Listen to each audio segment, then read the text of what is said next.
of Mice and Men, Chapter 2. The bunkhouse was a long, rectangular building. Inside, the walls were whitewashed and the floor unpainted. In 3 walls there were small square windows, and in the 4th a solid door with a wooden latch. Against the walls were 8 bunks, 5 of them made up with blankets and the other 3 showing their burlap ticking. Over each bunk there was nailed an apple box with the opening forward so that it made 2 shelves for the personal belongings of the occupant of the bunk. And these shelves were loaded with little articles, soap and talcum powder, razors, and those Western magazines ranchmen love to read and scoff at and secretly believe. And there were medicines on the shelves, and little vials, combs, and from nails on the box sides a few neckties. Near one wall there was a black cast-iron stove, its stovepipe going straight up through the ceiling. In the middle of the room stood a big square table littered with playing cards, and around it were grouped boxes for the players to sit on. At about 10 o'clock in the morning, the sun threw a bright dust-laden bar through one of the side windows, and in and out of the beam flies shot like rushing stars. The wooden latch raised. The door opened, and a tall, stoop-shouldered old man came in. He was dressed in blue jeans, and he carried a big push broom in his left hand. Behind him came George, and behind George, Lenny. "The boss was expecting you last night," the old man said. "He was sore as hell when you wasn't here to go out this morning." He pointed with his right arm, and out of the sleeve came a round, stick-like wrist, but no hand. "You can have them 2 beds there," he said, indicating 2 bunks near the stove. George stepped over and threw his blankets down on the burlap sack of straw that was a mattress. He looked into his box shelf and then picked a small yellow can from it. "Say, what the hell's this?" "I don't know," said the old man. "Says, positively kills lice, roaches, and other scourges. What the hell kind of bed you giving us, anyways? We don't want no pants rabbits." The old swamper shifted his broom and held it between his elbow and his side while he held out his hand for the can. He studied the label carefully. "Tell you what," he said finally. "Last guy that had this bed was a blacksmith. Hell of a nice fella, and as clean as a guy as you want to meet. Used to wash his hands even after he ate." "Then how come he got graybacks?" George was working up a slow anger. Lenny put his bundle on the neighboring bunk and sat down. He watched George with an open mouth. "Tell you what," said the old swamper. "This here blacksmith, name of Whitey, was the kind of guy that would put the stuff around even if there wasn't no bugs. Just to make sure, see? Tell you what he used to do. At meals, he'd peel his boiled potatoes, and he'd take out every little spot, no matter what kind, before he'd eat it. And if there was a red splotch on an egg, he'd scrape it off. Finally quit about the food. That's the kind of guy he was. Clean. Used to dress up on Sundays even when he wasn't going no place. Put on a necktie even, and then set in the bunkhouse." "I ain't so sure," said George skeptically. "What'd you say he quit for?" The old man put the yellow can in his pocket, and he rubbed his bristly white whiskers with his knuckles. "Why, he just quit, the way a guy will. Says it was the food. Just wanted to move. Didn't give no other reason but the food. Just says, 'Give me my time,' one night, the way any guy would." George lifted his tick and looked underneath it. He leaned over and inspected the sacking closely. Immediately, Lenny got up and did the same with his bed. Finally, George seemed satisfied. He unrolled his bundle and put things on the shelf, his razor and bar of soap, his comb and bottle of pills, his liniment and leather wristband. Then he made his bed up neatly with blankets. The old man said, "I guess the boss'll be out here in a minute. He was sure burned when you wasn't here this morning. Come right in when we was eating breakfast and says, 'Where the hell's them new men?' And he give the stable buck hell, too." George patted a wrinkle out of his bed and sat down. "Give the stable buck hell?" he asked. "Sure. You see, the stable buck's a nigger." "Nigger, huh?" "Yeah, nice fella, too. Got a crooked back where a horse kicked him. The boss gives him hell when he's mad, but the stable buck don't give a damn about that. He reads a lot. Got books in his room." "What kind of a guy is the boss?" George asked. "Well, he's a pretty nice fella. Gets pretty mad sometimes, but he's pretty nice. Tell you what. Know what he done Christmas? Bring a gallon of whiskey right in here and says, 'Drink hearty, boys. Christmas comes but once a year.' The hell he did. Whole gallon? Yes, sir. Jesus, we had fun. They let the nigger come in that night. Little Skinner name of Smitty took after the nigger. Done pretty good, too. The guys wouldn't let him use his feet, so the nigger got him. If he could have used his feet, Smitty says he would have killed the nigger. The guy said on account of the nigger's got a crooked back, Smitty can't use his feet. He paused in relish of the memory. After that, the guys went into Soledad and raised hell. I didn't go in there. I ain't got the poop no more. Lenny was just finishing making his bed. The wooden latch raised again, and the door opened. A little stocky man stood in the open doorway. He wore blue jean trousers, a flannel shirt, a black unbuttoned vest, and a black coat. His thumbs were stuck in his belt on each side of a square steel buckle. On his head was a soiled brown Stetson hat, and he wore high-heeled boots and spurs to prove he was not a laboring man. The old swamper looked quickly at him, and then shuffled to the door, rubbing his whiskers with his knuckles as he went. "Them guys just come," he said, and shuffled past the boss and out the door. The boss stepped into the room with the short, quick steps of a fat-legged man. "I wrote Murray and Reddy, and I wanted 2 men this morning. You got your work slips?" George reached into his pocket and produced the slips and handed them to the boss. "It wasn't Murray and Reddy's fault. Says right here on the slip that you was to be here for work this morning." George looked down at his feet. "Bus driver give us a bum steer," he said.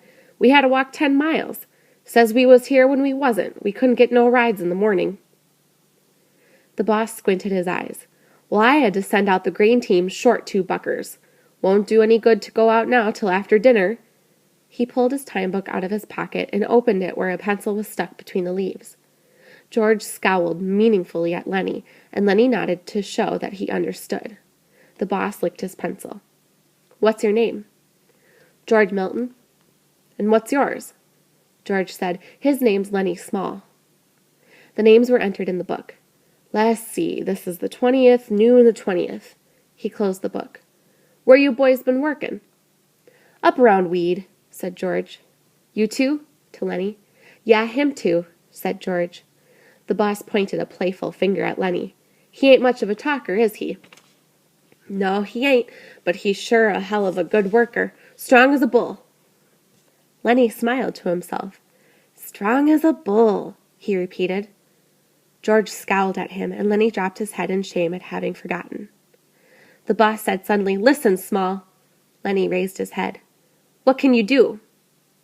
In a panic, Lenny looked at George for help.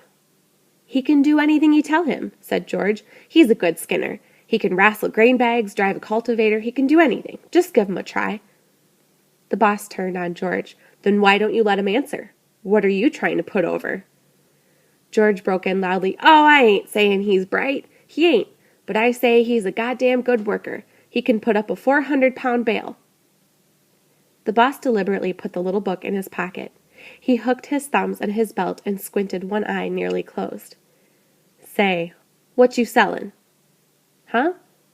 "I said, what stake you got in this guy? You taking his pay away from him?" "Nah, course I ain't. Why you think I'm selling him out?" "Well, I never seen one guy take so much trouble for another guy. I just like to know what your interest is." George said, "He's my cousin. I told his old lady I'd take care of him. He got kicked in the head by a horse when he was a kid. He's all right. Just ain't bright. But he can do anything you tell him." The boss turned half away. "Well, God knows he don't need any brains to buck barley bags. But don't you try to put nothing over, Milton. I got my eye on you. Why'd you quit in Weed?" "Job was done," said George promptly. "What kind of job?" We was digging a cesspool." "All right. But don't try to put nothing over, 'cause you can't get away with nothing. I seen wise guys before. Go out with the grain teams after dinner. They're picking up barley at the threshing machine. Go out with Slim's team." "Slim?" "Yeah, big tall Skinner. You'll see him at dinner." He turned abruptly and went out the door, but before he went out, he turned and looked for a long moment at the 2 men. When the sound of his footsteps had died away, George turned on Lenny. "So you wasn't going to say a word. You was going to leave your big flapper shut and leave me do the talking. Damn near lost us the job." Lenny stared hopelessly at his hands. "I forgot, George." "Yeah, you forgot. You always forget, and I got to talk you out of it." He sat down heavily on the bunk. "Now he's got his eye on us. Now we got to be careful and make no slips. You keep your big flapper shut after this." He fell morosely silent. "George, what you want now?" "I wasn't kicked in the head with no horse, was I, George?" "Be a damn good thing if you was," George said viciously. "Save everybody a hell of a lot of trouble." "You said I was your cousin, George." "Well, that was a lie, and I'm damn glad it was. If I was a relative of yours, I'd shoot myself." He stopped suddenly, stepped to the open front door, and peered out. "Say, what the hell you doing listening?" The old man came slowly into the room. He had his broom in his hand, and at his heels there walked a drag-footed sheepdog, gray of muzzle and with pale, blind old eyes. The dog struggled lamely to the side of the room and lay down, grunting softly to himself and licking his grizzled, moth-eaten coat. The swamper watched him until he was settled. "I wasn't listening. I was just standing in the shade a minute scratching my dog. I just now finished swamping out the wash house." "You was poking your big ears into our business," George said. "I don't like nobody to get nosy." The old man looked uneasily from George to Lenny and then back. "I just come there," he said. "I didn't hear nothin' you guys was sayin'. I ain't interested in nothin' you was sayin'. A guy on a ranch don't never listen nor don't ask no questions." "Damn right he don't," said George, slightly mollified. "Not if he wants to stay workin' long." But he was reassured by the swamper's defense. "Come on in and set down a minute," he said. "That's a hell of an old dog." "Yeah, I had him ever since he was a pup. God, he was a good sheepdog when he was younger." He stood his broom against the wall, and he rubbed his white bristled cheek with his knuckles. "How'd you like the boss?" he asked. "Pretty good. Seemed all right." "He's a nice fella," the swamper agreed. "You got to take him right." At that moment, a young man came into the bunkhouse, a thin young man with a brown face, with brown eyes, and a head of tightly curled hair. He wore a work glove on his left hand, and, like the boss, he wore high-heeled boots. "Seen my old man?" he asked. The swamper said, "He was here just a minute ago, Curly. Went over to the cookhouse, I think." "I'll try to catch him," said Curly. His eyes passed over the new men, and he stopped. He glanced coldly at George and then at Lenny. His arms gradually bent at the elbows, and his hands closed into fists. He stiffened and went into a slight crouch. His glance was at once calculating and pugnacious. Lenny squirmed under the look and shifted his feet nervously. Curly stepped gingerly close to him. "You the new guys the old man was waiting for?" "We just come in," said George. "Let the big guy talk." Lenny twisted with embarrassment. George said, "S'pose you don't want to talk." Curly lashed his body around. "By Christ, he's got to talk when he's spoke to. What the hell are you getting into it for?" "We travel together," said George coldly. "Oh, so it's that way." George was tense and motionless. "Yeah, it's that way." Lenny was looking helplessly to George for instruction. "And you won't let the big guy talk, is that it?" "He can talk if he wants to tell you anything."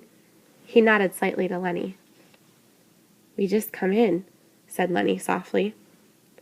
Curly stared levelly at him. "Well, next time you answer when you're spoke to."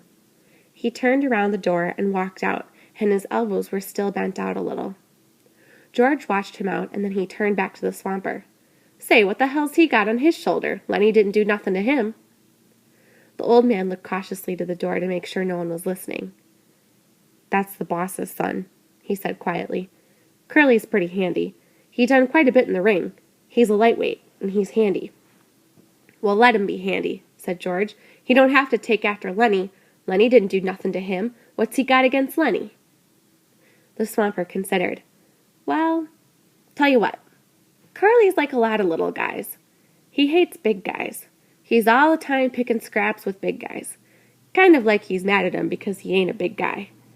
You seen little guys like that, ain't you? Always scrappy?" "Sure," said George. "I seen plenty tough little guys. But this Curly better not make no mistakes about Lenny. Lenny ain't handy, but this Curly punk is going to get hurt if he messes around with Lenny." "Well, Curly's pretty handy," the swamper said skeptically. "Never did seem right to me. Suppose Curly jumps a big guy and licks him. Everybody says what a game guy Curly is, and suppose he does the same thing and gets licked. Then everybody says the big guy ought to pick on somebody his own size, and maybe they gang up on the big guy. Never did seem right to me. Seems like Curly ain't giving nobody a chance. George was watching the door. He said ominously, "Well, he better watch out for Lenny. Lenny ain't no fighter, but Lenny's strong and quick, and Lenny don't know no rules." He walked to the square table and sat down on one of the boxes. He gathered some of the cards together and shuffled them. The old man sat down on another box. "Don't tell Curly I said none of this. He'd slough me. He just don't give a damn. Won't ever get canned 'cause his old man's the boss." George cut the cards and began turning them over, looking at each one and throwing it down on a pile. He said, "This guy Curly sounds like a son of a bitch to me. I don't like mean little guys." "Seems to me like he's worse lately," said the swamper. "He got married a couple of weeks ago. Wife lives over in the boss's house. Seems like Curly is cockier than ever since he got married." George grunted. "Maybe he's showing off for his wife." The swamper warmed to his gossip. "You seen that glove on his left hand?" "Yeah, I seen it." "Well, that glove's full of Vaseline." "Vaseline? What the hell for?" "Well, I tell you what, Curly says he's keeping that hand soft for his wife." George studied the cards absorbedly. "That's a dirty thing to tell around," he said. The old man was reassured. He had drawn a derogatory statement from George. He felt safe now, and he spoke more confidently. "Wait till you see Curly's wife." George cut the cards again and put out a solitaire lay, slowly and deliberately. "Purty?" he asked casually. "Yeah, purty, but—" George studied his cards. "But what?" "Well, she got the eye." "Yeah? Married 2 weeks and got the eye? Maybe that's why Curly's pants is full of ants." "I seen her give Slim the eye. Slim's a jerk-line skinner. Hell of a nice fella. Slim don't need to wear no high-heeled boots on a green team.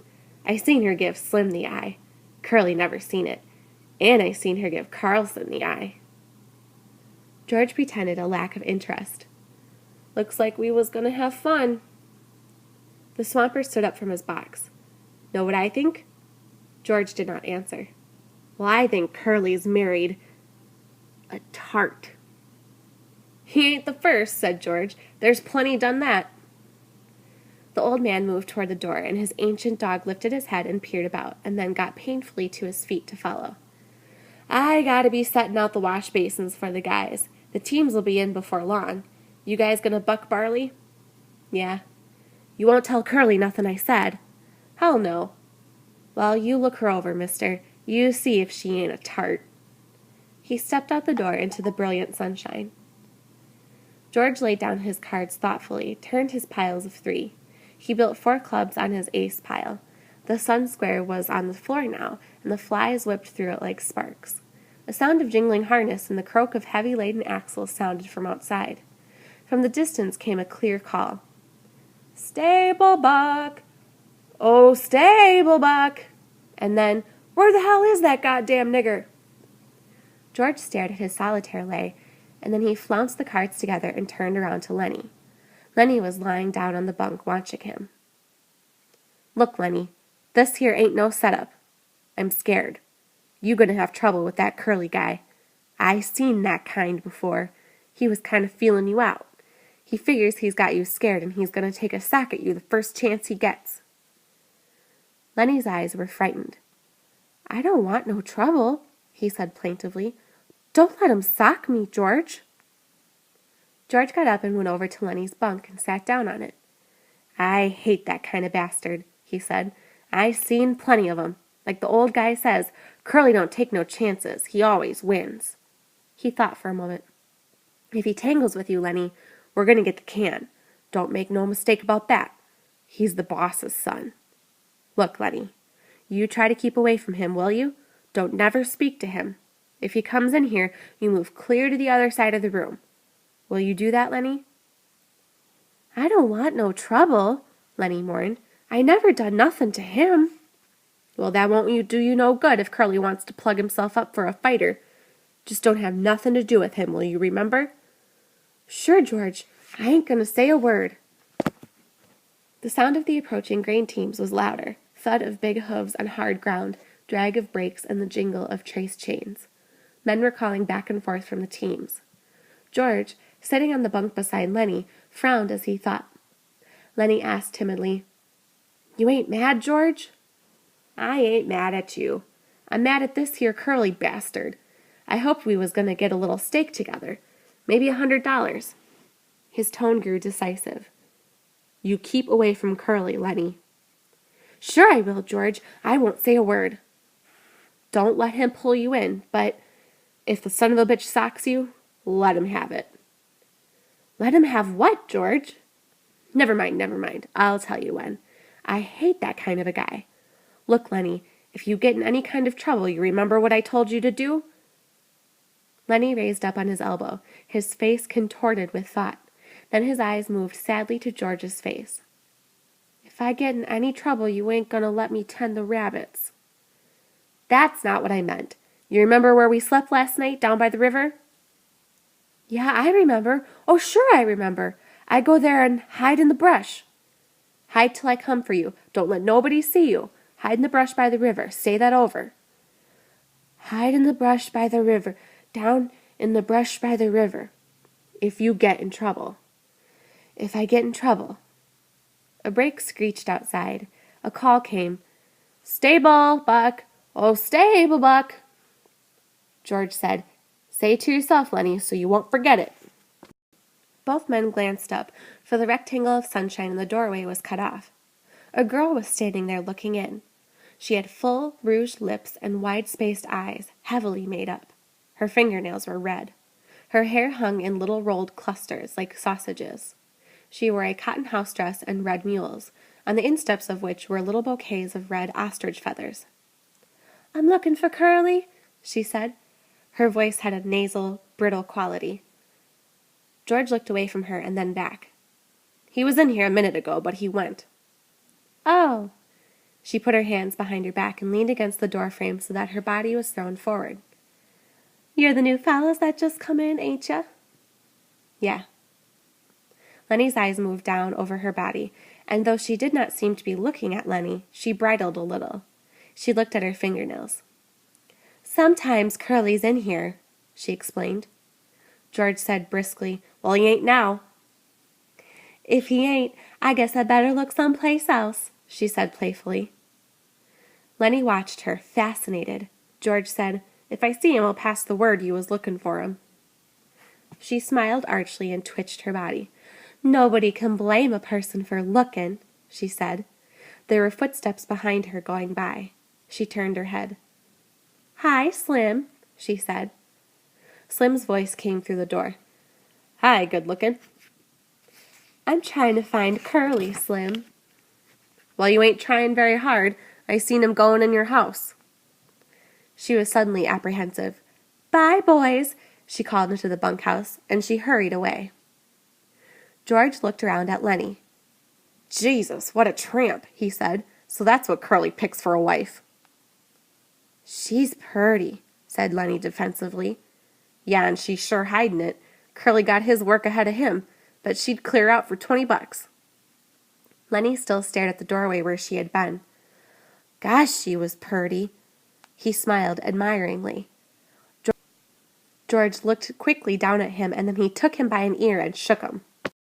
"Listen to me, you crazy bastard," he said fiercely. "Don't you even take a look at that bitch. I don't care what she says and what she does. I seen 'em poison before, but I never see no piece of jailbait worse than her. You leave her be." Lenny tried to disengage his ear. "I never done nothin', George." "No, you never. But when she was standing in the doorway showing her legs, you wasn't looking the other way, neither." "I never meant no harm, George. Honest, I never." "Well, you keep away from her, 'cause she's a rat trap if I ever seen one. You let Curly take the rap. He let himself in for it. Glove full of Vaseline," George said disgustedly, "and I bet he's eating raw eggs and right into the patent medicine houses."